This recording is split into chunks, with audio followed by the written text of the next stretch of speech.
Hey guys, welcome to my channel Study Blossoms. I hope you all are doing great. So today I'll be starting with Physics, Class 12th, Chapter number 1, Electric Charges and Fields. So here I go. What is electric charge? Charge is an intrinsic property associated with elementary particles of matter due to which it produces and experiences electric and magnetic effect. Charge एक ऐसी intrinsic property है, intrinsic मतलब belonging to something as a part of its basic nature.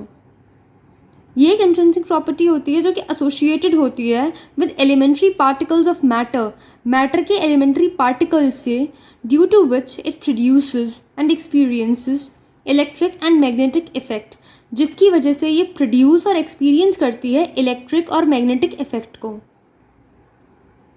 Charges हमारे पास दो types के होते हैं, positive and negative. ये हम बहुत टाइम से पढ़ते हुए आ रहे हैं. अब हमें ये पॉजिटिव और नेगेटिव चार्ज इंट्रोड्यूस किसने कराए? Positive and negative charge were introduced by Benjamin Franklin. Benjamin Franklin ही हैं वो जिनकी वजह से हमें आज पॉजिटिव और नेगेटिव चार्जेस के बारे में पता है और हम पढ़ रहे हैं. He introduced two types of charges, namely positive, negative, based on frictional. Frictional मतलब स्टैटिक इलेक्ट्रिसिटी के बेसिस पे उन्होंने हमें ये बताया कि दो तरीके के चार्जेस हैं, एक पॉजिटिव और एक नेगेटिव, जो कि उन्होंने प्रोड्यूस करे थे by rubbing two unlike objects like amber and wood. उन्होंने ये एक्सपेरिमेंट किया था. एम्बर और वुड दो अनलाइक ऑब्जेक्ट्स हैं ये. इन्हें जब आपस में उन्होंने रब किया तो उन्होंने देखा कि एक स्टैटिक इलेक्ट्रिसिटी प्रोड्यूस हो रही है, जिसकी वजह से दो चार्जेस निकल रहे हैं. इस ऐसे ही उन्होंने इंट्रोड्यूस करा पॉजिटिव और नेगेटिव चार्जेस को. Next, transference of electron is the cause of frictional electricity.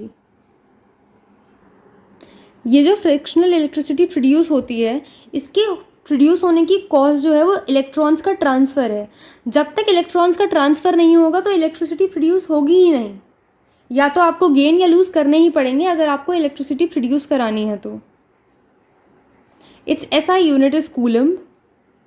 Its CGS unit is SU और stat coulomb.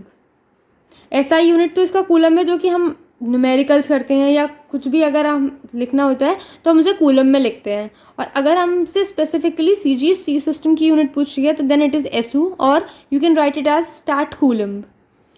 1 coulomb is equals to 3 into 10 to the power 9 stat coulombs.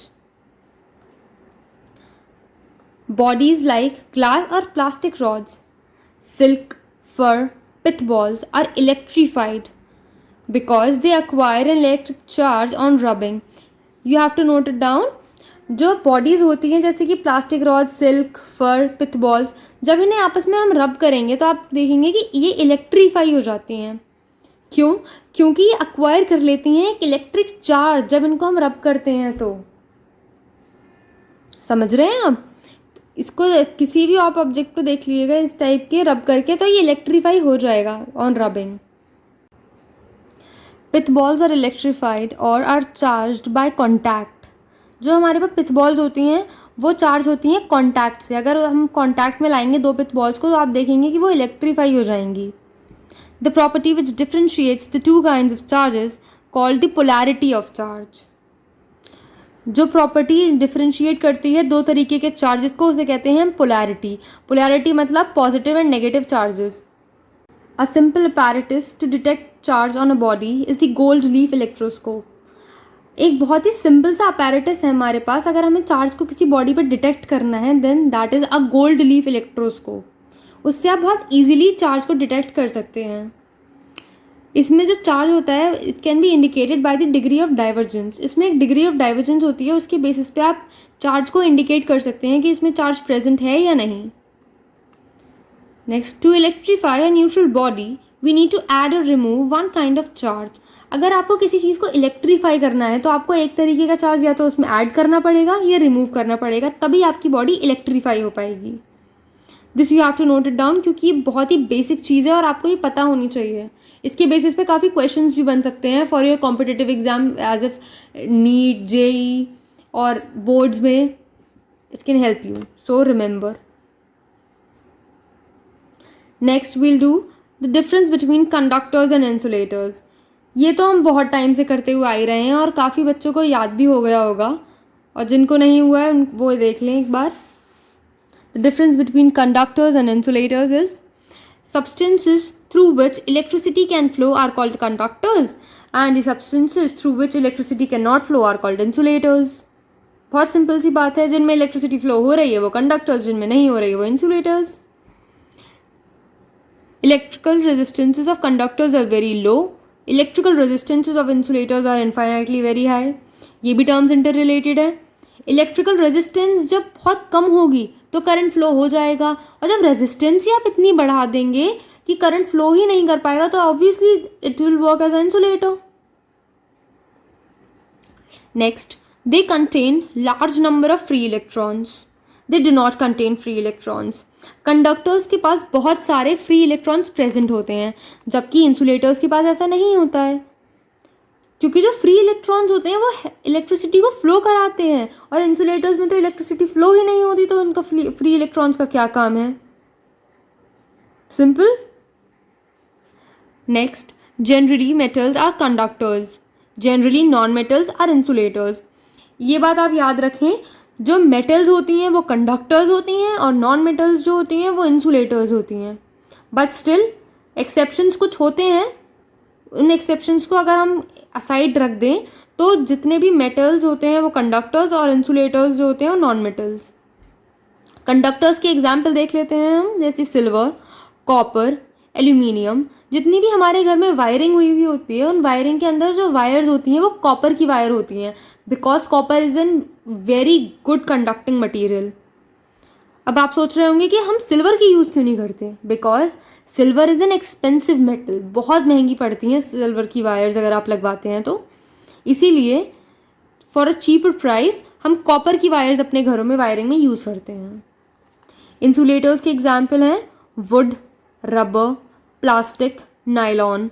जितने भी non metals हैं वो सारे insulators हैं। जैसे कि आप जितने भी चीज़ें अपने आसपास देखते हैं वो सब नॉन लिविंग नॉन मेटल्स हैं, तो वो इंसुलेटर्स की तरह ही काम करते हैं। अब बात कर लेते हैं हम basic properties of electric charge. Electric charges की क्या बेसिक प्रॉपर्टीज़ होती हैं। Number 1 is additivity of charge. Charges एक स्केलर क्वांटिटी होती हैं, ये आपको पता होना चाहिए। चार्जेस आर स्केलर, तो ये ऐड हो जाते हैं रियल नंबर्स की तरह। चार्ज को आप ऐड कर सकते हो एज ए रियल नंबर, जैसे कि 1 2 3 4, इसको आप ऐसे ऐड कर सकते हो। Which means in a system contains n charges q1 q2 q3 up till qn, then total charge of the system will be q1 plus q2 plus q3 to the qn। यही मैंने आपको बताया कि real numbers की तरह add हो जाएंगे। Next property देखते हैं, conservation of charge.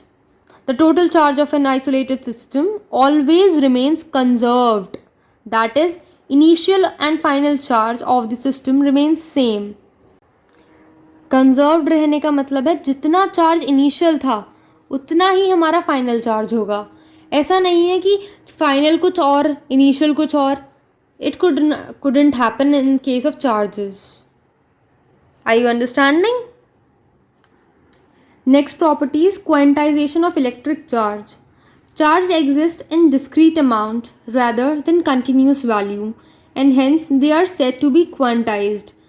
Charge exist करते हैं discrete amount में, ना कि continuous value में, इसलिए उन्हें हम quantized charge कहते हैं। चार्ज का हमें फॉर्मूला पता ही है, Q is equals to n e, जहाँ पे n हमारा इंटीजर है, E इलेक्ट्रॉनिक चार्ज है जिसकी वैल्यू है 1.6 इंटू 10⁻⁻19 कूलम, ये भी हमें पता है। So that's up for today. In the next video we will be doing the coulomb's law.